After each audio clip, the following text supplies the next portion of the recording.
Was it Rassie? Just want to know the collapse there at the beginning of the innings. What do you think happened there? And then how did you and well, I guess KG go about rebuilding? Yeah, thanks, Dennis. We started the day. We knew we were about 150 ahead, so we wanted to play like we were on the front foot. Credit to them, they came out and bowled really well. With the Duke's ball here in these conditions, it swings a lot with the wind and it moves a lot. So I think probably what happened is it was one or two too many shots.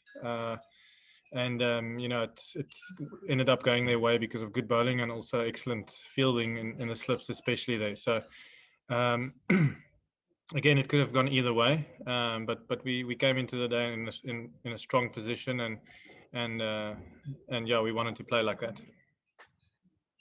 Stu? Evening, Rassie. Well played.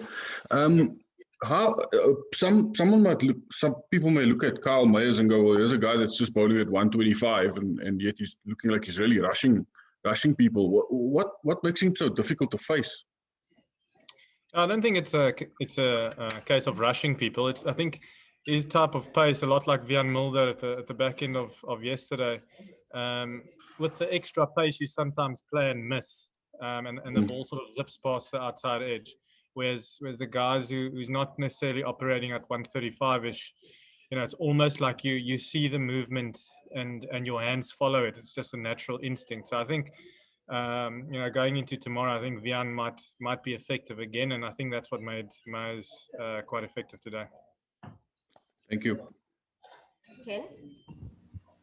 Thanks, Sips. Hi, Rassie. Very well batted.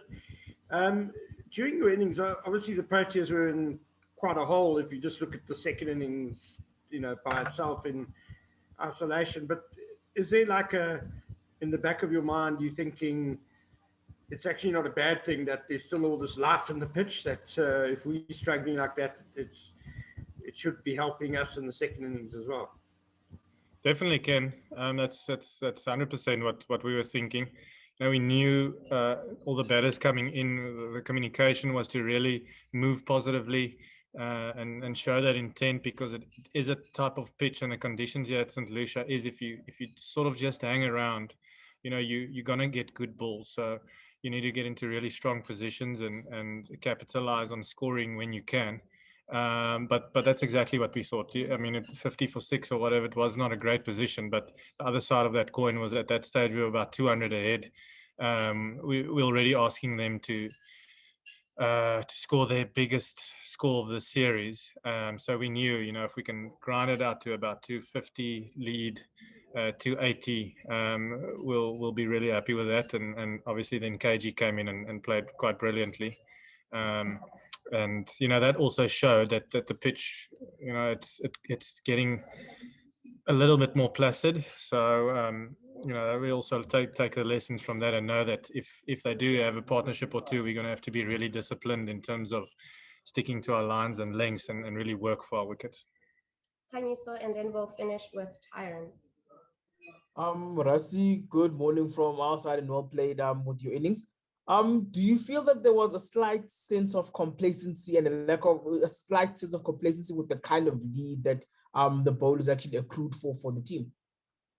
No, not at all. I think, we knew we grafted hard in the first 2 days and played some really good cricket to get ourselves into a really strong position.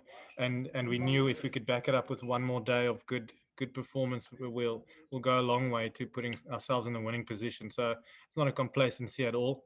Again, I'll give credit to their bowlers. They bowled really well. They came out. I mean, from their side, it could have been easy to say it's the third day in the field. It could have been easy for them to just go through the motions, but credit to them. They bowled really well. Conditions was suited for bowling. It gave them a little bit of assistance, and they showed in their fielding that they still a really dangerous bowling attack. So yeah, sometimes you got to say well played to the opposition. They had a good spell there, those first hour or two.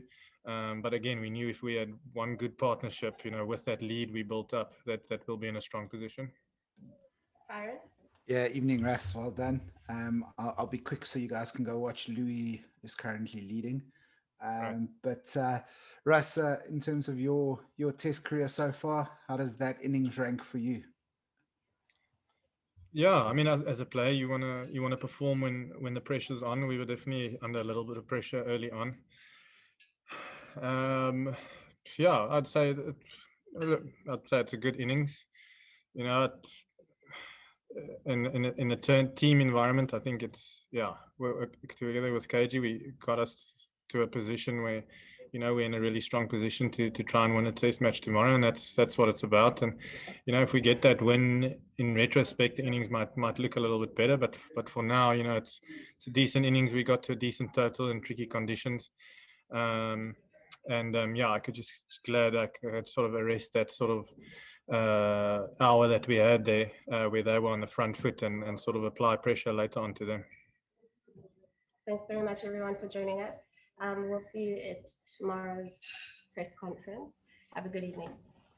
Thanks, guys. Thanks, Rassie. Well done. Cheers.